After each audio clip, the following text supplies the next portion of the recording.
તો હે guys welcome back to the new vlog.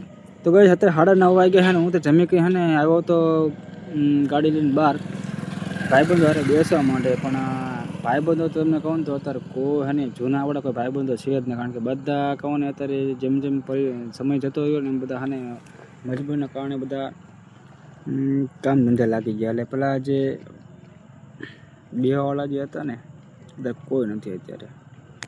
કારણ કે બધાને જેમ ઘરમાં જવાબદારીમાંથી આવતી ગઈ એમ બધા પોતાના કામમાં લાગી ગયા ને બધા નોખા પડી ગયા આપણાથી। કારણ કે અમારો ગ્રુપ લગભગ ખાસો કહું તો 4 જણાનો ગ્રુપ હતો અમારે।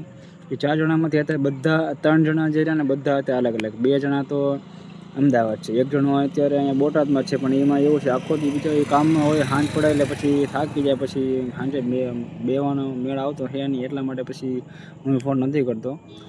4 જણા અમે છીએ। હું ત્યાં આખો દી કહું ને હું કામમાં હોય, સાંજે નવરો પડો પણ સાંજે પછી કહું ને ઘરે આવી થાકીને ખાઈ પીને સૂઈ જાય, બેવાનો મેળ નથી આવતો। પહેલાં સાચું કહું ને ત્યારે કામ ધંધા નહોતા કરતા ને ત્યારે બધા હા ને એવા બેહતા હતા ને, એવા બધા મળીને બેહતા હતા ને કે રાતના 2-3 વાગી જતા હતા। પણ અત્યારે સાચું કહું ને મળવા માટે અત્યારે ટાઈમ નથી મળતો, વિચાર કરો તમે। એટલે ભાઈબંધો કહું ને અત્યારે એકે પાસે એને બધા પોતાના કામમાં વ્યસ્ત થઈ ગયા, બધા નોખા પડી ગયા અત્યારે।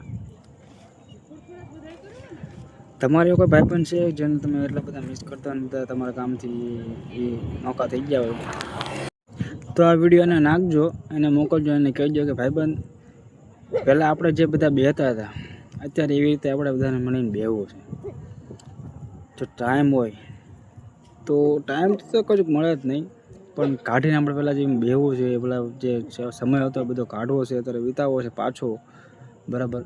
એટલે આવો બધા આપણે મળીને બેહવી, બસ બીજું કાંઈ છે નહીં।